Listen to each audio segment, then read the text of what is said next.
Жақсының аты өшпейді дейді дана қазақ. Сол даналық сөзге сай, өмірден озған жақынымызды қимастықпен еске аламыз. Осыдан бір жыл бұрын жүректі ауыр қайғыға бөлеген хабар жетті. Елге адал қызмет еткен, әділдігімен, ізгілігімен әрқашан ерекше болған азамат Марат Өмегұлы Әліпбаев дүниеден озды. Жүректі қақ жарған қайғылы хабар жақын тартқан жанның барлығына ауыр тиді. Жанымызға терең мұң салды. Марат Өмегұлының өмірі еліне деген адал, қалтқысыз қызметтің, ізгілік пен жауапкершіліктің жарқын үлгісі. Әрдайым сабырлы, байсалды қалпынан таймаған атпал азаматтың жарқын бейнесі ағайын тума, жақындардың бәріне қымбат. Былайғы жерде де өз ортасына сыйлы, жолдастарының арасында абыройлы болған ол, замандастары үшін де мақтан тұтар сенімді серік, жүрегі ашық жайдары жан болды. Қашанда қиналған жанға көмек көрсетуге әзер тұратын ергезектігі бір төбе. Қиындыққа тап болған кім-кімнің де жанынан табылып, кең жүрегімен баурап алатын. Осындай қасиеттері оны кәсіби салада да, жеке өмірінде де айшықтап тұратын. Марат бауырымыз 1969 жылдың 11 маусымында Алматы облысы, Жамбыл ауданы, Үңгіртас ауылында дүниеге келді. Ата тегі ұлы жүздің шапырашты, оның ішінде Асан руынан тарайды.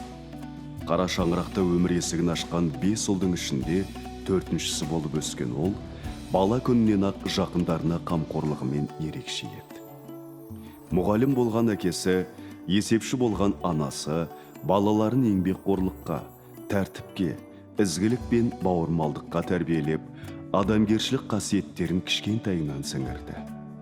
Марат та сол үдеден аспай, бала күнінен еңбекқор, зерек әрі тәртіпті болып өсті. Орта мектепті ойдағыдай бітіріп шыққан соң, 1987-1989 жылдары сонау Германия жерінде 2 жылдық әскери борышын адал өткеріп қайтты.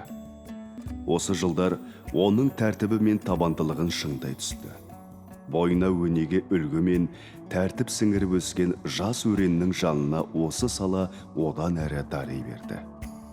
Сол қарқынмен елге оралған соң полиция қызметіне орналасып, еліне адал қызмет етудің даңғыл жолына түсті. Тәуелсіздіктің алғашқы жылдарында еңбек жолын Алматы облысы, Жамбыл ауданында қарапайым милиционер болып бастап, кейін Алматы қаласында Ішкі істер министрлігінің құрылымдарында әртүрлі қызметте болып, полиция капитаны шеніне дейін көтерілді. Осы жолда ол әрдайым әділдік пен жауапкершілікті басты ұстаным етіп, өз міндетін барынша адал орындады. Оның осындай дара қасиеттерін замандастары да, қызмет ететін ортасы да жоғары бағалайтын. Бойына біткен алғырлығы үнемі алға итермелеп отыратын. Осы биігімен тоқтап қалмай, білімі мен білігін шыңдай түспек ниетпен 2005 жылы Қазақ құқықтану және халықаралық қатынастар институтында заңгер мамандығын игеріп шықты.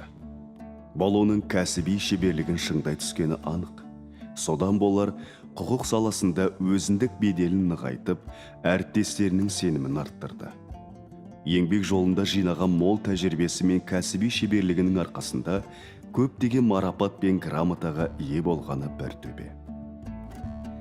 Ол қызмет барысында осындай ерекше алғыр қасиеті мен қайсар мінезімен дараланып отырса, ал балаларының алдында әрқашан қамқор әке, өмірлік үлгі бола білді.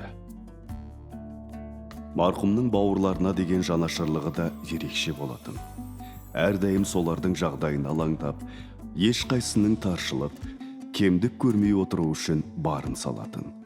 Әсіресе анасына деген сүйіспеншілігі мен құрметі шексіз еді. Өмірде ананың алғысына бөленуден асқан бақыт бар ма сірә? Анасының ақ батасына кенелген адам әрдайым өмірде туралықтан таймай, мейірім мен ізгілік жолынан танбайтыны сөзсіз. Анасына көрсеткен қамқорлығы мен құрметі Мараттың жүрегіндегі мейірім мен адалдықтың айқын белгісі еді. Марат бауырымыз әрдайым өз ортасына, қоғамға адал еді. Ол жақындарына арқа сүйер тірек, жолдастарына сенім артатын дос, қиын сәтте әрдайым қол ұшын созатын көмекші болды. Елге, туған жерге деген сүйіспеншілігі мен қамқорлығы оның жүрегіндегі қайырымдылықты көрсететін. Кез келген қиындыққа төтеп беретін, сабырлы және байсалды тұлға ретінде есте қалды. Өзекті өртеген өкініш кім-кімді де бейжай қалдырмады. Кенеттен денсаулығы сыр беріп, арпалыспен өткен бірнеше күннен соң ақыры бәрі баратын бақилыққа аттана берді. Қайғылы жағдай туған туысқа, достарына, қызметтестеріне ауыр соққы болды. Бірақ оның өмірі, өнегесі, қалдырған ізгі істері ешқашан ұмытылмайды. Бүгінде ардақты азаматтың рухына тағзым етіп, қимастықпен еске аламыз. Оның адал еңбегі, әділдігі, жанға деген мейірімі мен жан-жағына көрсеткен қамқорлығы баршаға үлгі. Марқұмның жаны жәннатта болсын, топырағы торқа, иманы саламат болғай. Алла тағала артында қалған отбасы және жарына, балаларына, туған туыстарына, жақындарына ұзақ ғұмыр, сабыр мен береке берсін.